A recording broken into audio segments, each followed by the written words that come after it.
আজকে আমি তোমাদের সঙ্গে শেয়ার করছি আইসক্রিম সন্দেশ। এই আইসক্রিম সন্দেশটা এত টেস্টি হয় যে মুখে দেওয়া মাত্রই কিন্তু মিলিয়ে যাবে। হঠাৎ এত গরম পড়েছে আর এই গরমে এই রকম ডিজার্ট রেসিপি খেতে কিন্তু দারুণ লাগে। হ্যালো সবাই, আমি জুলি। আমার নতুন আর একটি রেসিপিতে তোমাদের সকলকেই স্বাগত। এই আইসক্রিম সন্দেশ রেসিপিটা তৈরি করার জন্য আমি এখানে পনির নিয়েছি। তোমরা পনিরের পরিবর্তে ছানা কাটিয়েও নিতে পারো। দুধ দিয়ে ছানা কাটিয়ে নিয়ে এই আইসক্রিম সন্দেশগুলো তৈরি করে নিতে পারবে।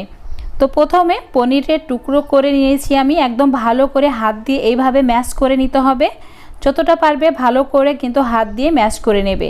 তো আমার ম্যাশ করা হয়ে গেছে। এবার আমি এর মধ্যে দিয়ে দিচ্ছি হাফ কাপ গুঁড়ো দুধ। গুঁড়ো দুধটা দিয়ে দেওয়ার পর এর মধ্যে দিয়ে দিচ্ছি হাফ কাপের একটু কম চিনি, মানে চিনিটা স্বাদ বুঝে দেবে। এখানে যতটা কম দেবে চিনি তত টেস্টি হবে। বেশি চিনি দিলে এই সন্দেশটা একদমই ভালো লাগে না। আর দিয়ে দিলাম 3 চামচ কাস্টার্ড পাউডার। তোমরা ভ্যানিলা এসেন্সও দিতে পারো, কিন্তু কাস্টার্ড পাউডার থাকলে অবশ্যই দেবে। যেহেতু এটা আইসক্রিম সন্দেশ তাই এটাতে কাস্টার্ড পাউডার দিলে অনেক বেশি মজার হয়। তো সমস্ত উপকরণগুলো হাত দিয়ে খুব ভালো করে প্রথমে আমি মাখিয়ে নিচ্ছি, যাতে গুঁড়ো দুধ, চিনি আর কাস্টার্ড পাউডার ছানার সঙ্গে মিশে যায়। তো মিশিয়ে নেওয়ার পর একটা মিক্সচার জার নিয়েছি, বড় সাইজের মিক্সচার জারটা নিয়েছি। তার মধ্যে এই ছানার মিশ্রণটাকে আমি দিয়ে দিলাম। সব ছানার মিশ্রণগুলোকে দিয়ে দেওয়ার পর ভালো করে এটার একটা পেস্ট বানিয়ে নিচ্ছি, যাতে সমস্ত কিছু খুব ভালোভাবে একে অপরের সঙ্গে মিশে যায়। মিশ্রণটা দেখতে যাতে ঠিক এই রকম হয়, এইভাবে ভালো করে পেস্ট করে নিতে হবে। এবার একটা কেক টিন নিয়েছি, তোমরা যে কোনো টিফিন বাটি নিয়ে নিতে পারো।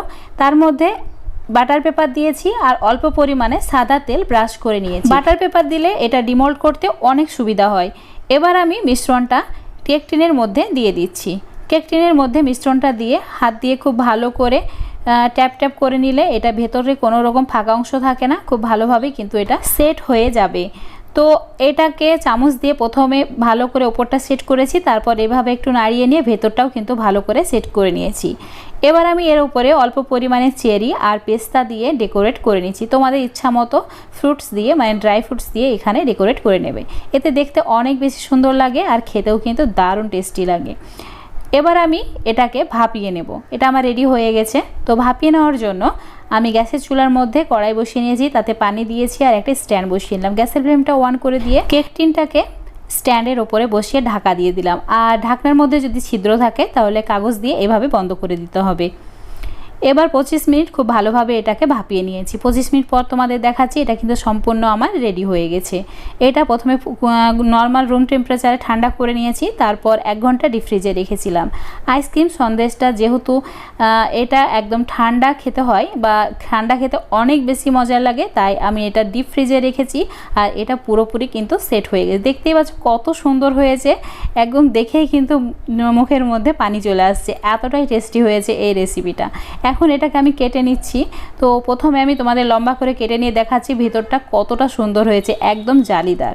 দেখে কিন্তু অনেক বেশি সুন্দর লাগছে। বন্ধুরা অবশ্যই একবার ট্রাই করে দেখবে আর খেয়েও কিন্তু অনেক তৃপ্তি পাবে।